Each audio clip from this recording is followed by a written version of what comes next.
Sean bienvenidos al Diplomado en Psicogeriatría, enfocado justamente en el tema del envejecimiento saludable. Estoy con el doctor Luis Fernando Domínguez Valdés, él es médico endocrinólogo, le doy la más cordial bienvenida. Doc, ¿cómo estás? Muchas gracias, Gabriel. Muy bien, gracias a ustedes. ¿Cómo están? Bien, pues con mucho trabajo con estos proyectos, Doc. Y algo que quisiera que nos pusieras pues en claro, para que la gente también pudiera ubicar el tipo de enfoque que tendría esta entrevista, es primeramente, ¿qué hace un endocrinólogo? ¿Cuál es justamente el tipo de actividades que cubre esta especialidad médica? Muy bien, los endocrinólogos somos los médicos que vemos las hormonas, pero no vemos nada más como cuestión normal, como luego piensan de que pues anda con cambio de humor, trae algo hormonal, sino que vemos todo el cuerpo, vemos cómo envejece, vemos si está correctamente nutrido o sobrenutrido, que es lo contrario, que también viene dando enfermedades. Vemos cómo funciona correctamente el hueso, cómo hacemos que ese hueso esté fuerte para que no se fracture. O sea, por ejemplo, un problema de hueso, el traumatólogo es el experto resolviéndolo. Pero en cuanto a cómo es el metabolismo del hueso, cómo tiene la mineralización y cómo tiene toda esa formación, somos nosotros. Parte tiroides, todo el metabolismo, por ejemplo, igual sabemos que dentro del envejecimiento también la tiroides se altera muchas veces. Por ejemplo, diabetes, hipertensión, también somos expertos en esa área, principalmente en diabetes. Pero hablamos del peso, el peso es una enfermedad crónica. De hecho, este fin de semana fui a un congreso de un laboratorio para lanzamiento de medicamentos para control de peso y para diabetes también es. Y hablan de algo muy cierto que han intentado la guía de concientizar, que es el tratar al peso como una enfermedad.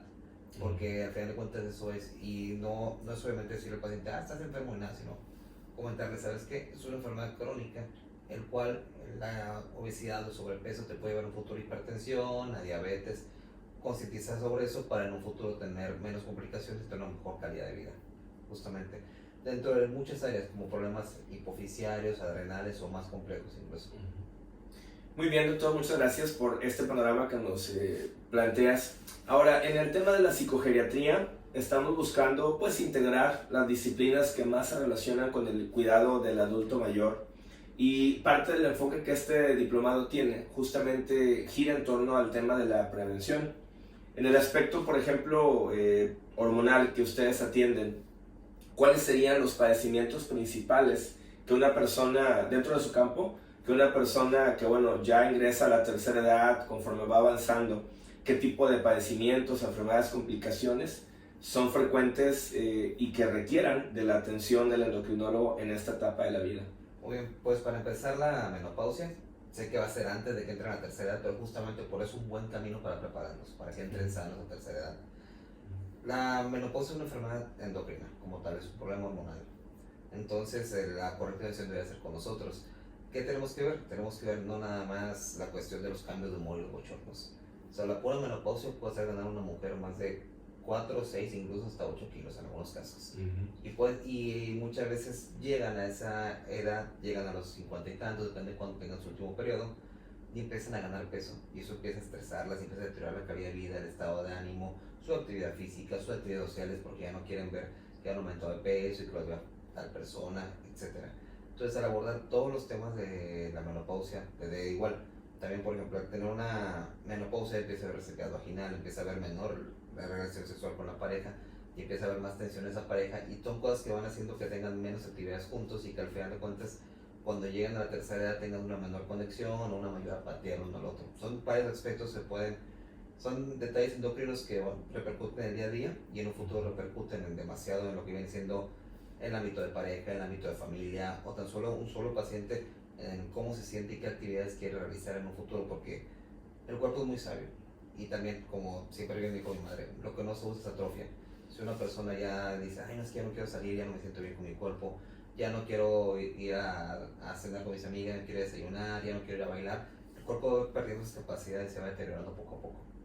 Y pues otro consejo, aparte de que la menopausia es muy importante, que vamos a ir abordando también, es hacer ejercicio. Entre más músculo tenga una persona, mejor le va a ir siempre. Lo que es diabetes, entre más músculo tenga la persona, menos probabilidad tiene de tener diabetes. Por ejemplo, un 30-40% del metabolismo de la glucosa se encarga el músculo. Entonces nuestro músculo nos va a estar protegiendo de tener diabetes. Imagínense, si un señor va al gimnasio, 50 años pongámosle, preparándolo para su vejez, un señor de 65 años que va al gimnasio va a tener toda esa energía que va a gastar, va a tener todas las calorías que consuma en el día, va a tener para su recuperación muscular tanto antes, como durante, como después. La persona que va al gimnasio incluso está dormido, quema calorías. ¿Por qué? Toda esa fase está en la fase de recuperación muscular y está quemando sus calorías, quemando sus carbohidratos y fortaleciendo el músculo. Y aparte de prevenir diabetes, te previene osteoporosis o te ayuda a tener menos osteoporosis. El hueso tiene también una creación, una tracción mecánica. ¿Qué es la tracción mecánica? Aparte del peso que ponemos sobre ellos cuando hacemos básquet, fútbol, gimnasio o eso, hacemos que los tendones carguen ligeramente al hueso. Y eso hace que se activen una cosa llamada mecanoreceptores, que hacen que el hueso empiece a formar más, se endurezca. Y eso previene osteoporosis y aparte previene la fragilidad. No es lo mismo con una persona que se dejó atrofiar, que ya decidió no hacer ejercicio y se fue haciendo cada vez más delgada porque fue teniendo una cosa que se llama sarcopenia. Lo cual la sarcopenia, ¿qué significa? Tiene un poco músculo, es algo muy importante y muy peligroso. Digo peligroso porque no es lo mismo con una persona, un adulto de 60 años, 70 años, que va a todo el gimnasio y se caiga a una altura de nada más así, de parado al piso. De su propia altura. De su propia altura, a que se caiga una señora de 70 años que lleva 20 años sin hacer ejercicio, que tiene un índice de masa corporal de 18, cosas así, tiene mucho mayor riesgo de fractura. Entonces, el ejercicio, dormir bien también, y muchas cuestiones como alimentación, como estoy platicando, van a ayudar a que tenga un mejor cuidado de salud y una mayor protección de complicaciones. Porque una fractura de cadera es algo fatal. Una fractura de cadera no tratada o maltratada aumenta la mortalidad en demasía. ¿Por qué? Porque va a hacer la persona perder movilidad, se van a atrofiar los músculos, eso va a aumentar, va a tener menos gasto metabólico basal, que el gasto metabólico basal es lo que hacemos el día a día. Si la persona ya no se para, su gasto metabólico basal va a bajar y su ingesta calórica tal vez no baje y va a empezar a ganar peso y tener más repercusiones. Aparte, ese paciente va a tener menos movilidad y va a tener menor flujo de secreciones, entonces también puede tener luego neumonía como complicación, úlceras, y va a tener infecciones y eso deteriora mucho el calidad de vida o hasta ocasiona mortalidad. Sí, son riesgos muy elevados. Y Doc, una pregunta que considero necesitamos también tener muy en claro en esta visión sobre la endocrinología. Por ejemplo, en el caso de aquellos padecimientos que, bueno, en esta situación, pues, bueno, afectan a las glándulas, vamos a decirlo, conforme la edad avanza, los niveles de afectación en problemas glandulares también se incrementan en su riesgo como el resto de los padecimientos orgánicos. Fíjate que es un tema bien interesante. Hay un tema que, bueno, sí puede ser una enfermedad que se llama hipotiroidismo subclínico. El hipotiroidismo subclínico es que la tiroides falla, pero no tanto, digámoslo así muy coloquialmente. Eso quiere decir que una TSH cuando está en 6, por ejemplo, que la TSH es la hormona estimulante de la tiroides, una que digamos de la hipófisis se va hacia la glándula. 6 es un nivel muy intermedio. Ese es normalmente hasta 4.5 y un nivel para tratar es arriba de 10. Cuando ves un 6 hay veces que puede mejorar, hay veces que se puede mantener, pero también eso se ajusta por edad. No es el mismo metabolismo que tenemos nosotros, a unas personas de 70 años, ni el mismo metabolismo que tiene un niño, por ejemplo. Entonces el TSH se puede ir elevando. Hay luego pacientes que tienen 70 años y TSH es 6 y la están tratando con levotiroxina, están sobretratando con la realidad. Eso puede ser normal incluso para la edad. Entonces, dentro de la tiroides tiene cambios adaptativos que van disminuyendo ese metabolismo y van ajustando. Y es importante saberlo porque tanto médico como paciente no necesariamente debe tener un perfil tiroideo significa que está enfermo el paciente. Entonces, por ejemplo, un paciente que tiene un 6 de TSH y tiene 70 años puede ser 100% normal. Lo correcto es no iniciar el tratamiento a menos que refiera muchos síntomas y también todos los síntomas de la tiroides se pueden confundir. Caída de cabello te lo puede dar el estrés, la deficiencia de vitamina D, otras áreas. Problemas en lo que viene siendo piel seca te lo puede dar también deficiencia de vitamina D o otras alteraciones dermatológicas. Y otras cosas como cansancio, sueño, estrés, se lo puede dar la depresión también, que son cosas que llegan a tener el adulto mayor y que por la cultura que tenemos pocas veces se habla de la depresión del adulto mayor. Entonces tenemos que ir valorando bien esos casos. Lo correcto sea hacer un ultrasonido de tiroides, valorar en realidad si la glándula está afectada, que un ultrasonido no te va a definir si tiene la enfermedad o no, pero te da datos sugestivos muy claros. Si es una tiroides normal en un adulto mayor y tienes TSH6, muy probablemente no tenga nada. Si lo pones y ves cambios compatibles con la principal causa de hipotiroidismo, que es la tiroides de Hashimoto, que es una enfermedad autoinmune en la que el cuerpo ataca la glándula y la destruye, ves datos de fibrosis, que es cicatrización, ves nódulos, ves crecimiento, que es el bocio, ya sabes que hay algo. Y lo correcto es hacer ultrasonido y mandarse anticuerpos antiperoxidasa, que los anticuerpos antiperoxidasa son los anticuerpos que atacan a tiroides Hashimoto, que como es la causa más común, si lo tienen, si sale positivo, sí hay que tratarlo. Si el paciente con 70 años y con un 6 de TSH sale negativo a todo eso, el ultrasonido normal, el anticuerpo negativo, no hay que tratarlo, simplemente un cambio de adaptación a su envejecimiento. ¿Qué puede pasar si lo tratas? Al rato están con dosis de más los pacientes y la hormona tiroidea en exceso puede ocasionar osteoporosis, que viene siendo el otro problema que platicamos del adulto mayor. Otra cosa, por ejemplo, la vitamina D.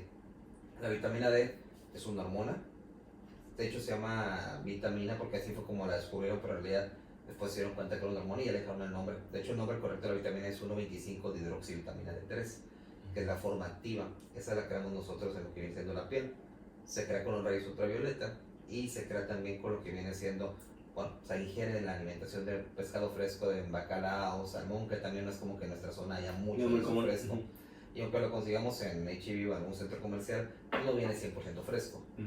Entonces, por la piel ahorita, porque ya no nos asoleamos y nos ponemos bloqueador, el bloqueador inhibe la creación de vitamina D, cosa que tampoco le voy a decir a la gente, salgan y asolense, porque después de piel o algo, obviamente. Entonces, hay un libro mexicano escrito por un endocrinólogo muy bueno, que es experto en calcio, que comenta que prácticamente todos los mexicanos vamos a tener, o tenemos, o vamos a tener en una etapa de la vida de deficiencia de vitamina D, debido a que no tenemos el aporte suficiente para ello.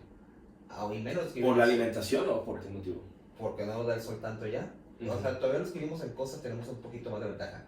Pero imagínate alguien que vive en Puebla, que tiene todo el aire de Popocatépetl, toda la ceniza. Alguien que vive en México con toda la contaminación. O incluso que no recibe luz solar directa. Exacto. Y nosotros que aquí estamos, que mi paciente la mayoría tiene deficiencia de vitamina D. Y yo les explico, esto es algo normal. O sea, no es algo normal, pero es algo esperado y común, digamos de esta manera. ¿Y qué pasa con esa deficiencia de vitamina D? Te da caída de cabello, te da piel seca, te da uñas quebradizas, pero aparte de eso, puede propiciar osteoporosis o osteomalacia. ¿Qué son esos problemas? La vitamina D se encarga, dentro de muchas funciones, la principal es que agarra el calcio del intestino y lo lleva hacia el hueso. Al llevar el calcio hacia el hueso, hace que lo utilices. Si tú no tienes un correcto aporte de vitamina D, aunque tomes calcio, no lo vas a estar absorbiendo correctamente. Y ese hueso no va a estar fortalecido y te va a propiciar nuevamente osteoporosis. Entonces, es una de los, si quieres llevar una vejez más sana, una adultez sana, tienes que también medirte vitamina D para poder checar que estén en tus huesos y poder cuidarlos. Sí, algo me había tocado escuchar en el sentido de que pues podrías estar tomando toda la complementación vitamínica, estar tomando calcio agregado, pero si no había en esta situación la exposición, por ejemplo, adecuada al sol o hay una carencia significativa de vitamina D, pues simplemente esa fijación no iba a darse en la misma proporción, ¿verdad?, de lo esperado y pues bueno, acarrear los mismos problemas. Ahora, parte del enfoque de este diplomado, Doc, busca crear conciencia de que, bueno, si bien es cierto, hay muchas enfermedades o padecimientos de diferente índole que van a estar presentes, que a lo mejor son, pues, no son del todo evitables, que es una condición quizá genética, una predisposición, no sé, por ejemplo, el paciente que desarrolla pues, la diabetes infantil o juvenil, que no tiene necesariamente que ver con el estilo de vida, o puede que haya un disparador, pero bueno, es un tema ante todo que hay una predisposición genética, ¿no? Pero entendemos que, bueno, afortunadamente en la menor parte de los casos veríamos una acción radical y absoluta, total del papel de la genética. En las enfermedades que tienen que ver con afectaciones glandulares, ¿qué tanto hay una proporción o un énfasis en una etiología genética? ¿Y qué tanto esto llega a combinarse o a generarse como un disparador con los estilos de vida, con los hábitos del paciente? ¿Hay una interacción en esos dos elementos o hay una predisposición más alta en cuanto a la génesis a través de la genética? Mira, por ejemplo, muy buena pregunta. Vamos a poner un paciente diabético, bueno, o paciente que vive con diabetes. Ese paciente que vive con diabetes, el principal factor que existe para que presente diabetes es la genética, sobre todas las cosas. Es el número uno de diabetes tipo 2. La diabetes tipo 2, entre diabetes tipo 1 y tipo 2, la tipo 2 es la más heredable. ¿Por qué? Porque no hemos visto tampoco gente por todos lados con diabetes tipo 1. Hay estudios en gemelos monocigotos. Gemelos monocigotos son gemelos que son idénticos, que nacen en la misma bolsa. Y el gemelo monocigoto que tiene diabetes tipo 1 tiene un 50% de hermano tener diabetes tipo 1 también. Pero cuando los que son de diabetes tipo 2 tienen del 60 al 80%, porque es mayormente heredable por la penetrancia que tienen esos genes. La diabetes tipo 2 no necesariamente la vas a desarrollar, que tu papá sea diabético, que tu mamá todo.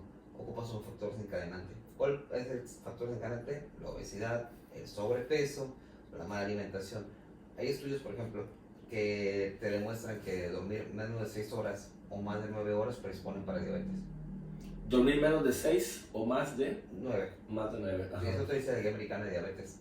También hay estudios que dicen que dormir de noche, perdón, trabajar de noche o en su defecto comer de noche, porque también hay gente que es comedora nocturna, hay gente que no come todo el día, pero llega a su casa a 12 de la noche y se avienta Sí, y encima tracones terribles. Lo que he escuchado de pacientes que me dicen que por ansiedad la justificación, que son 12 horas de media y están comiendo cantidad y luego van a acostarse, imagínate, sí. ¿no? Es el... O hay pacientes que les da hambre en la noche, se despiertan por hambre y se comen algo.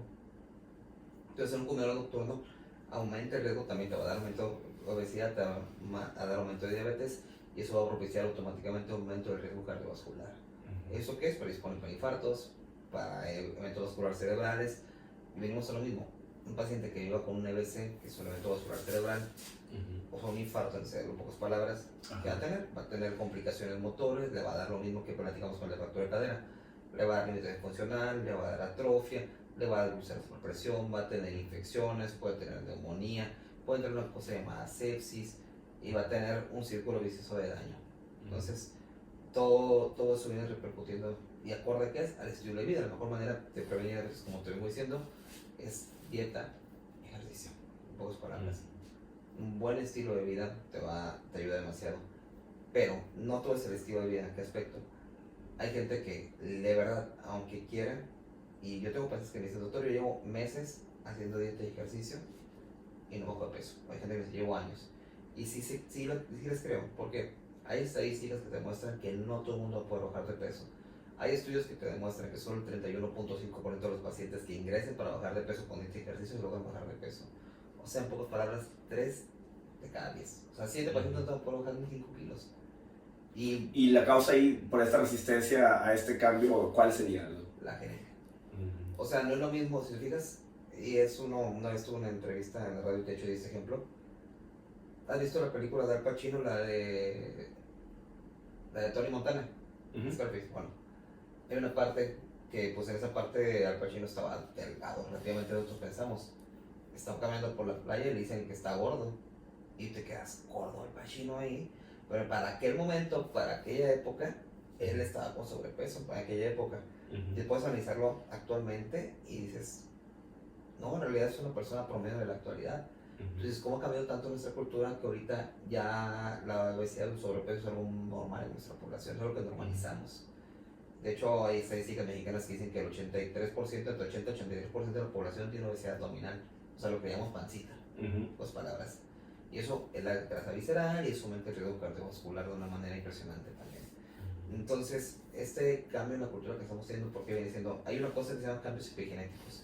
Un cambio epigenético no es como lo que luego alguna gente que no está preparada te vende, que no te vende este polvo para cambiar tu epigenética y cambiar los genes. No, eso no tiene evidencia científica.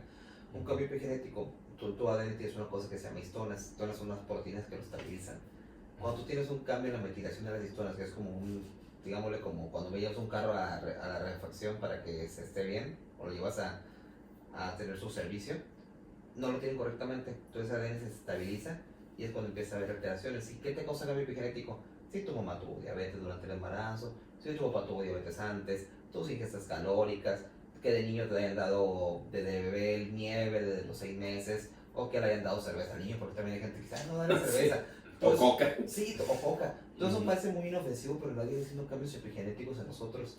Y va teniendo en la descendencia, en la descendencia, en la descendencia. O sea, literal, lo que la mamá consume durante el embarazo puede ocasionar cambio epigenético. O si la mamá tuvo diabetes gestacional, el niño va a nacer con un riesgo, no de diabetes neonatal, si esa es otra cosa, sino de tener diabetes tal vez cuando tenga 20, 30 años. Si la mamá perdió diabetes a los gestacional y tenía 30 años, él de los 15, 20 años va a hacer por resistencia a insulina, el cuello con acantosis, que es negrito y todo eso.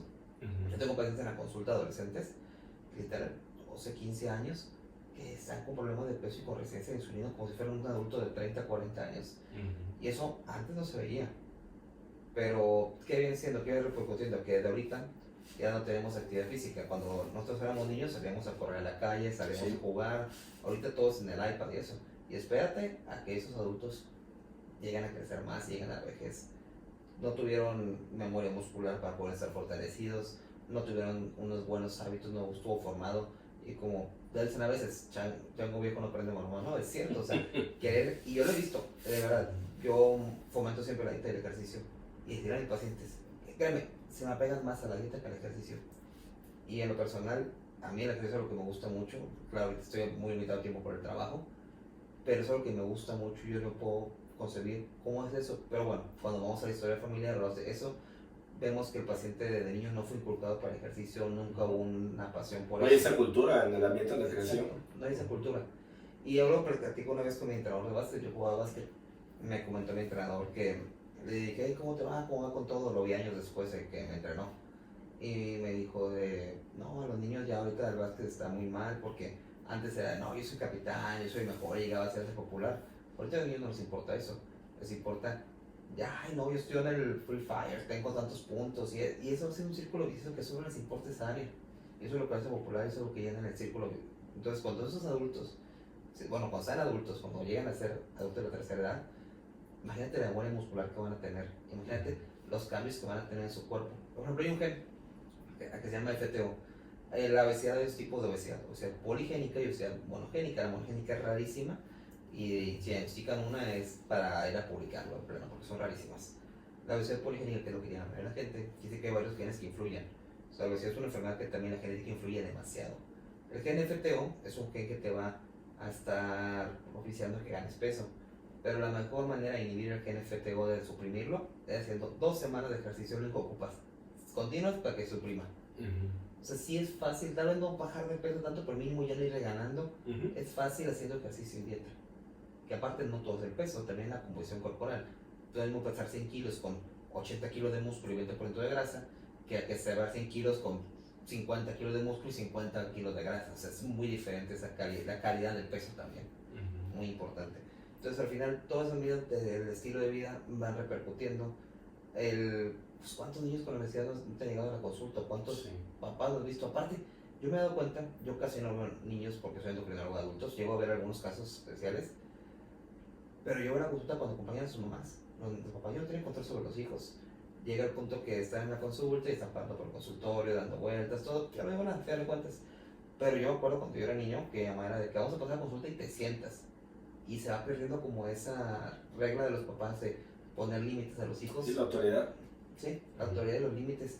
Y eso que repercute que ellos hagan malos hábitos, que hagan lo que quieran y que vayan teniendo problemas por el crecimiento. Sí. Y el día que llegan a ser adultos va a estar peor que los problemas que tenemos ahorita en nuestra generación.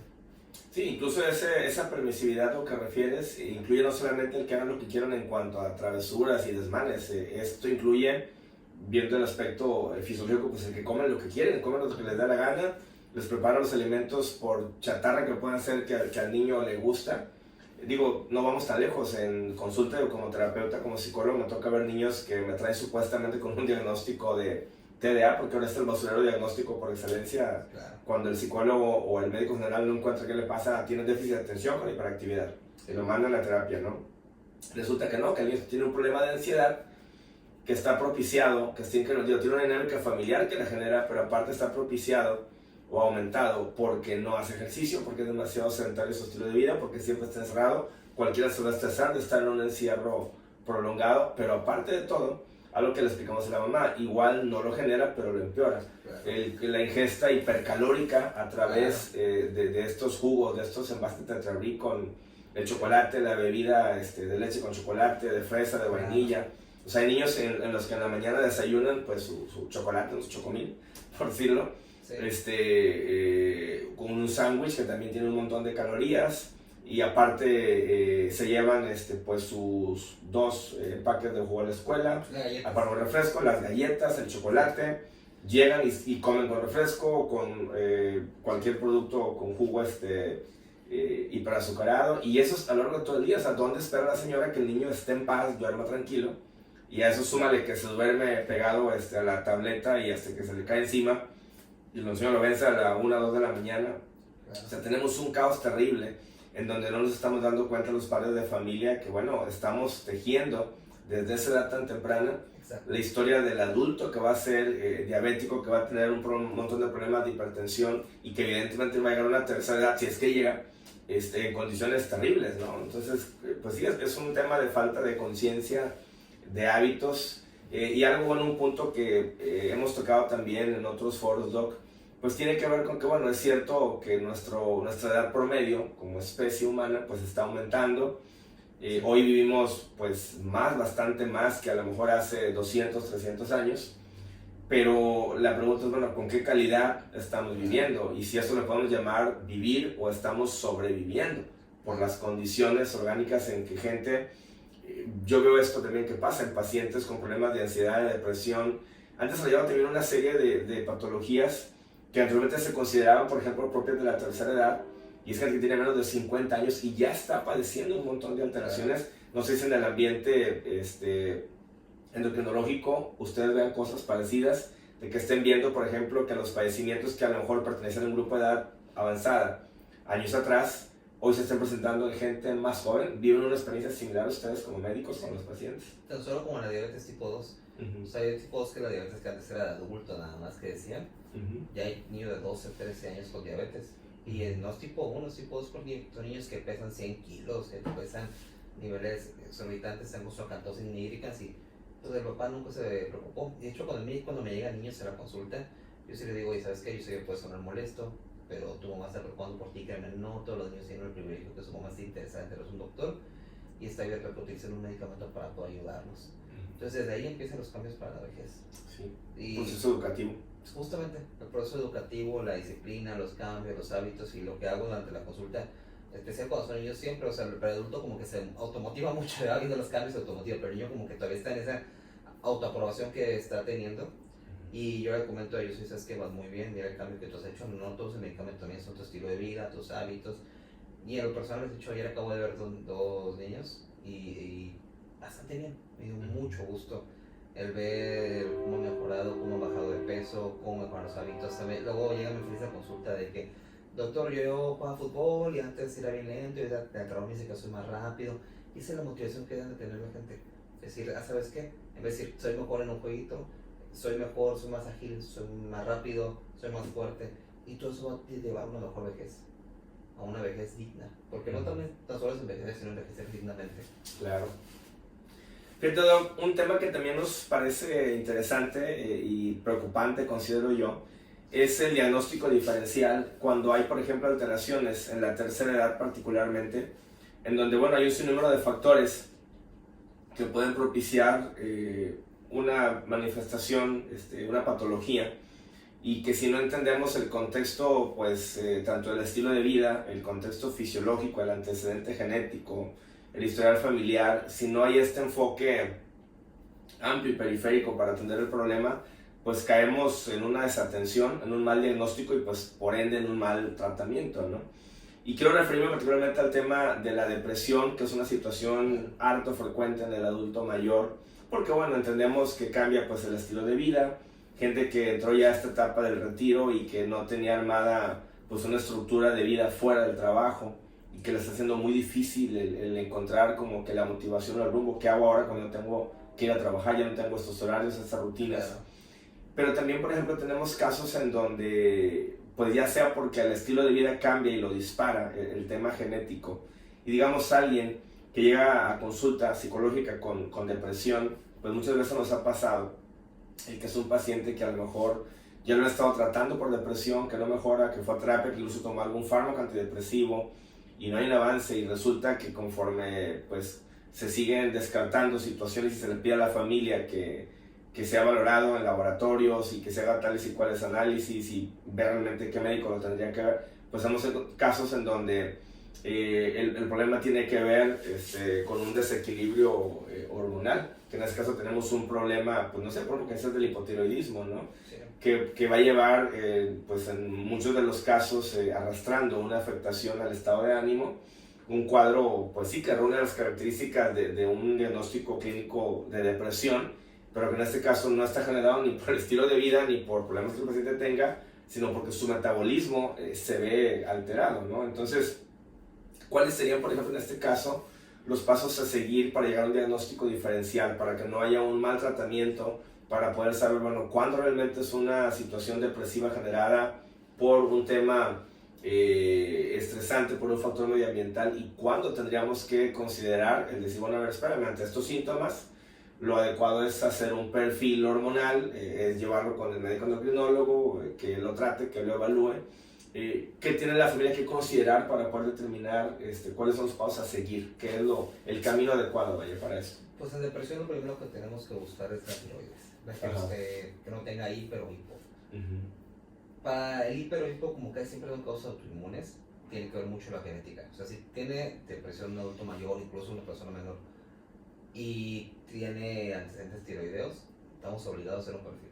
Y de ahí, si vemos, los síntomas de hipotiroidismo son muy diversos. O sea, como te comento, piel seca, tal cual, cualquier cosa, caída de cabello también, mucho sueño también.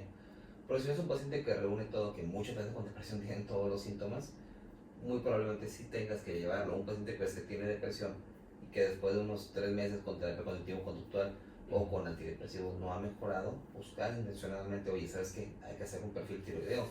Otra cosa, el cortisol, pero cortisol no es como muchas como la gente piensa, de que me deprimí y tengo cortisol mal. Hay una cosa que es síndrome de Cushing y otra cosa que es el cortisolismo no funcionante. Son términos diferentes. Síndrome de Cushing es un exceso de cortisol generado o por esteroides exógenos o que es la gente que se inyecta dexametasona cada semana o que consume productos naturistas que no están regulados por ninguna federación y que vas a alguien en su casa y que les ponen chochitos y ahí están al rato con complicaciones. O que son gente que tiene un tumor que libera demasiado cortisol. Entonces, ese cortisol que libera en exceso sí puede propiciar depresión, pero ese paciente lo vas a ver con obesidad, con una cosa que se llama jiba, que es como los toros que vienen abultados, cara redondita, muy probablemente acné, piel de cabello, piel seca, obesidad centrípeta, son un cuerpo, un torso muy obeso y unas piernas delgaditas, hematomas fácilmente. Pero el paciente que tenga un hipercortisolismo por depresión, eso es muy diferente.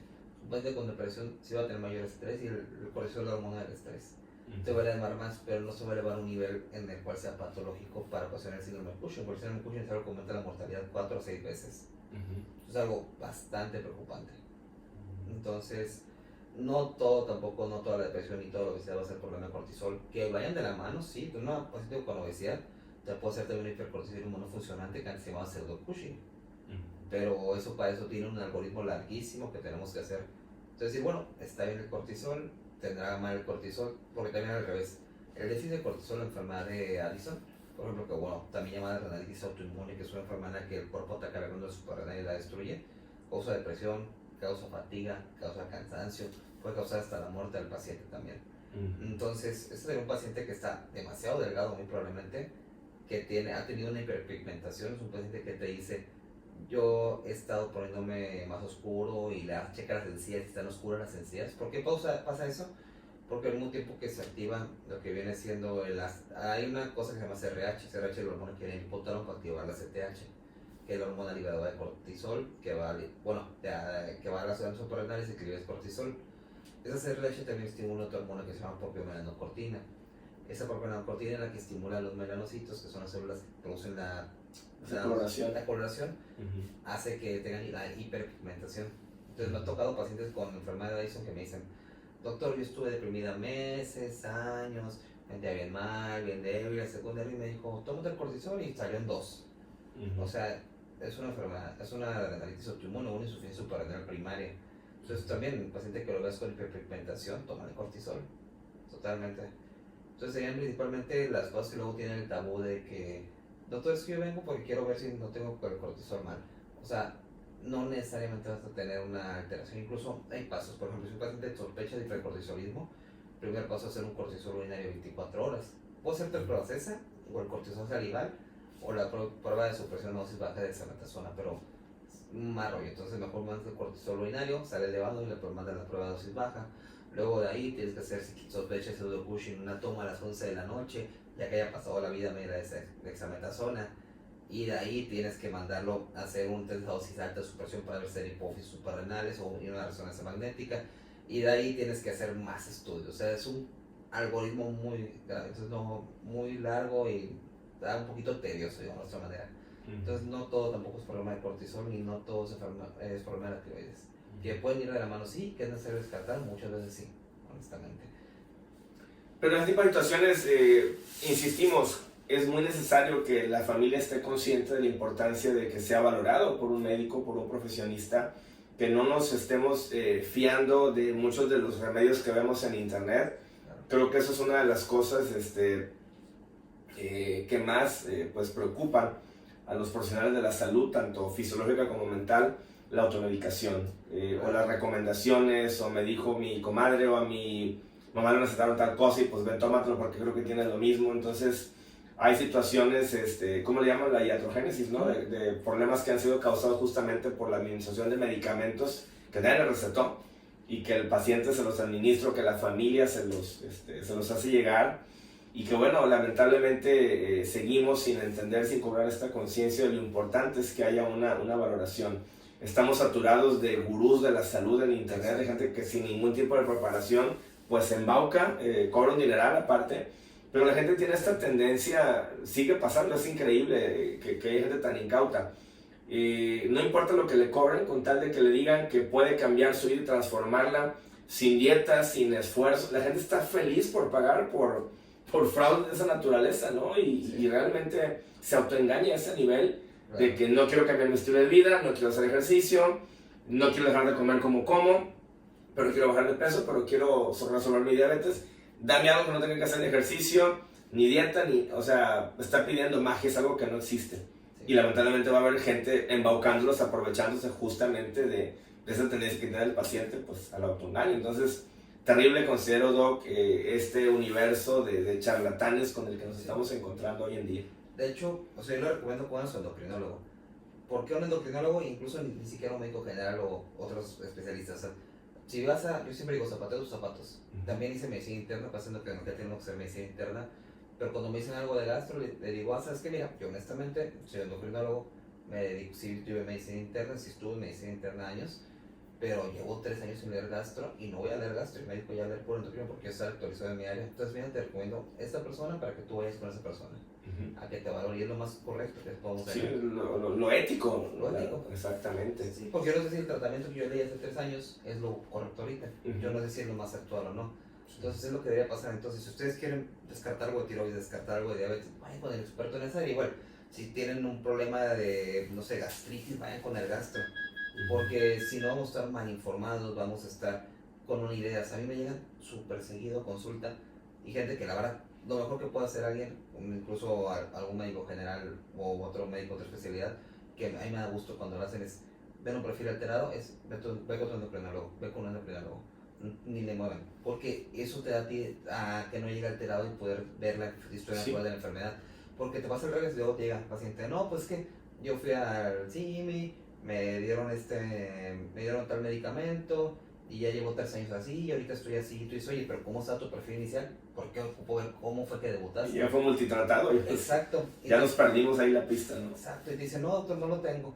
Y ahora tú tienes que empezar a investigar, empezar a moverlas, tardas más consultas en poder llegar a si tiene la enfermedad, no tiene la enfermedad, está sobretratada, no está sobretratada, porque no le hacen esas cosas. Entonces, sí es muy importante acudir con tu especialista. Y como dices, hay muchos charlatanes, que literal te venden células madre, te venden pócimas milagrosas, licuados, y como dices, te cobran carísimo ahí. Sí. Yo la verdad conozco gente, por desgracia, que se dedica, por ejemplo, que es gente que sus familiares eran médicos, se lo suplantan su identidad ahora y se dedican a vender células madres a niveles de carísimo, de miles de pesos, 80,000 pesos te las venden. Y conozco gente también que ha dejado la diálisis porque les prometen que con eso va a dejar de dializarse. Y sí, se dejan de dializar, pero llegan a urgencias al rato con un problema gravísimo, incluso hasta llegan a fallecer por eso. Sí. Muchísimos casos he tocado ver así. Pero bueno, yendo ya hacia la recta final de esta entrevista, hay un punto importante que considero que se tiene que poner también sobre la mesa por las disciplinas que engloba. En este diplomado, otra de las áreas en las que se toma en cuenta el enfoque de la visión, pues es la ginecología. Porque, bueno, evidentemente la vida sexual del paciente de la tercera edad también, pues bueno, hay muchos mitos que hacen creer a la persona, pues que ya no va a ser igual, que no va a haber disfrute, que no va a haber deseo, que va a ser doloroso, que, bueno, un sinfín de mitos que creo que están más basados justamente en, pues, en esta ignorancia, en estas suposiciones, ¿no? Cuando en realidad, bueno, pues va a depender del estilo de vida que haya llevado la persona, como en el resto de las áreas. Pero, por ejemplo, es muy frecuente también que hay personas que tienen alteraciones hormonales, sobre todo en el caso de las mujeres, y que se empeñan en que continuar un tratamiento a partir de que han cambiado un montón de ginecólogos, por ejemplo, y que no ven un cambio, ¿no? Que originalmente habían sido tratados por un endocrinólogo, no por ginecología, y no por estar demeritando ninguna profesión, sino porque simplemente pues el enfoque del abordaje no es el correcto. Digo, no nada más en la tercera edad, en cualquier otro momento de la vida, cuáles serán las circunstancias en las que es bueno ese tipo de alteraciones, lo sano y lo adecuado, es que lo vea endocrinología y no ginecología. Pues para empezar, menopausia. Han tocado infinidad de pacientes que me dicen, ¿cuándo fue tu última menstruación? Sí, persona de 50 años, me dicen a los 27, y yo, ¿cómo? ¿A los 27? Digo, ¿por qué? Me dicen, no, pues nunca bajó y me dijeron que era normal. Y es como, ¿qué dijo mi ginecólogo? Digo, ¿cómo te dijeron que era normal? O sea, un paciente que tiene antes de los 40 un cese de la menstruación se llama falla ovárica precoz. No se llama ni siquiera menopausia, ni hipermenopausia, ni menopausia adelantada, es falla ovárica precoz. Antes de los 40 años no tienes por qué no menstruar. Entonces ahí tienes que buscar la causa de la falla ovárica precoz, que la más común es autoinmune. Entonces tienes que ir viendo, haciendo exámenes, haciendo estudios, revisando y darle un correcto tratamiento a ese paciente, debido a que, ¿qué pasa? Un paciente con una falla ovárica precoz, los estrógenos protegen a las mujeres de la osteoporosis y los protegen del riesgo cardiovascular y del aumento de peso. Si algo que debe cortar hasta los 50 y tantos años, o 48, 40 y tantos, se corta a los 27, tiene 20 años que ya no estuvo tratando y que no estuvo cuidando. Y por eso muchas veces tienen osteoporosis de temprana edad, tienen infartos de temprana edad, problemas cardiovasculares. Entonces, empezando por ese tema, si alguien deja de menstruar bajo los 40, no es normal. No es como que se te adelantó. Signo de alerta. Sí, no es como que, ay, se me adelantó, no, nada de eso. Igual, si hubo un paciente, luego pasa que también la osteoporosis, ven un paciente con osteoporosis y dicen, bueno, nada más inicia calcio. No, o sea, tiene que tener un tratamiento para osteoporosis, otra cosa. Y muy importante el tratamiento de osteoporosis, tratamientos de osteoporosis son secuenciales. No es como que, tómate esto por 3 meses y ya no pasa nada, ya de tu casa. No, tienes que ir planeando el tratamiento que le vas a dar.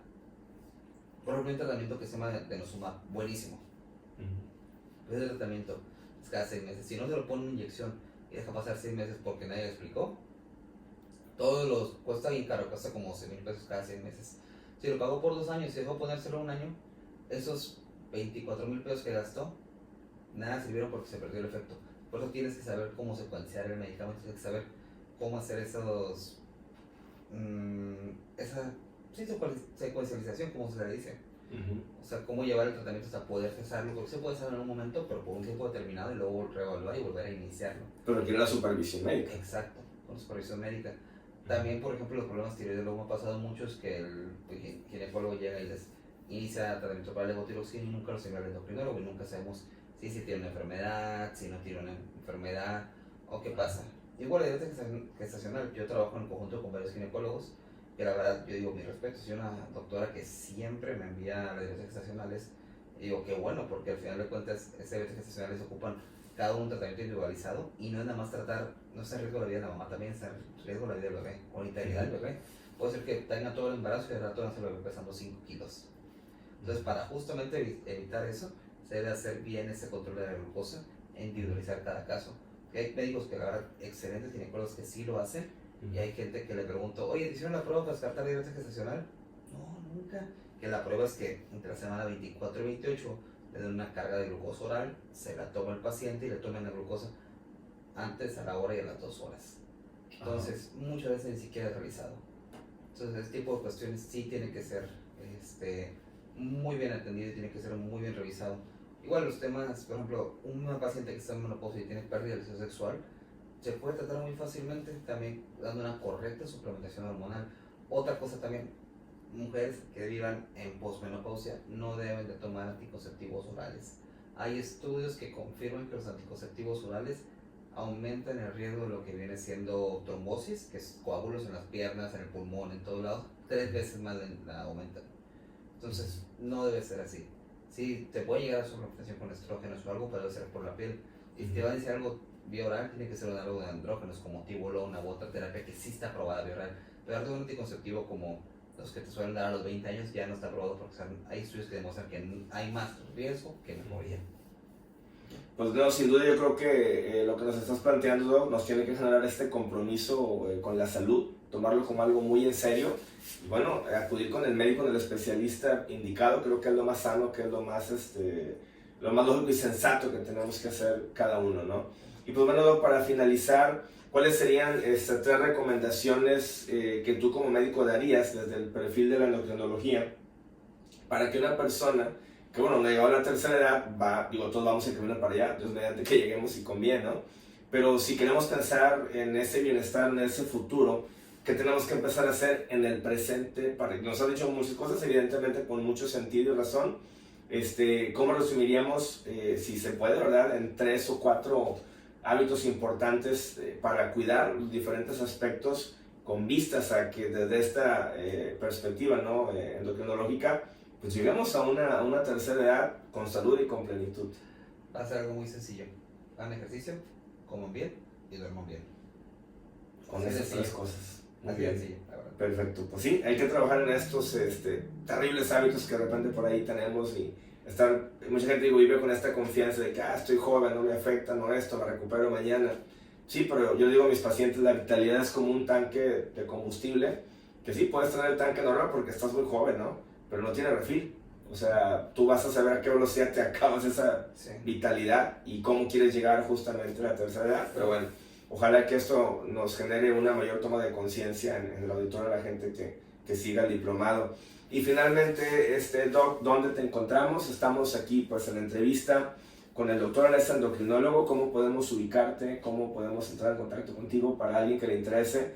Pues tiene dudas, si quiere salir de ellas, si no quiere ir como que al Team Marín, ir más a lo seguro. ¿Dónde encontrarte? ¿Cómo localizarte? Yo me encuentro en Clínica COEM, es Centro Oncológico de Especialidades Médicas frente al aeropuerto, entre lo que viene siendo el asador del aeropuerto, pasando ahí está, media cuadra antes del Cantonín. Y el número de mi asistente para contacto es 833-530-4656. Perfecto. Entonces, con todo gusto ahí, cualquier duda que tengan, igual mi asistente me la pasa a mí. Con todo gusto, si alguien pregunta qué laboratorio se puede llevar por tal enfermedad, le puedo contestar para que llegue con toda la consulta. Perfecto. Pues bueno, amigos, esta fue la entrevista con el doctor Luis Fernando Domínguez Valdés, médico endocrinólogo. Les agradecemos muchísimo que nos sigan, que continúen en este diplomado en psicogeriatría con el enfoque de envejecimiento saludable. Y pues bueno, tenemos más entrevistas que están grabadas aquí en esta misma página, en este canal de Grupo Freedom. Ojalá pueda revisarlas todas y cada una y pues bueno, trabajar en las tareas que el diplomado genera para que se le pueda pues enviar vía correo electrónico al cursar estos módulos, pues un certificado digital con reconocimiento con aval universitario. Muchísimas gracias, Doc, por lo que nos has compartido. Muchas gracias por la invitación. Un gusto. Gracias amigos. Gracias, hasta luego.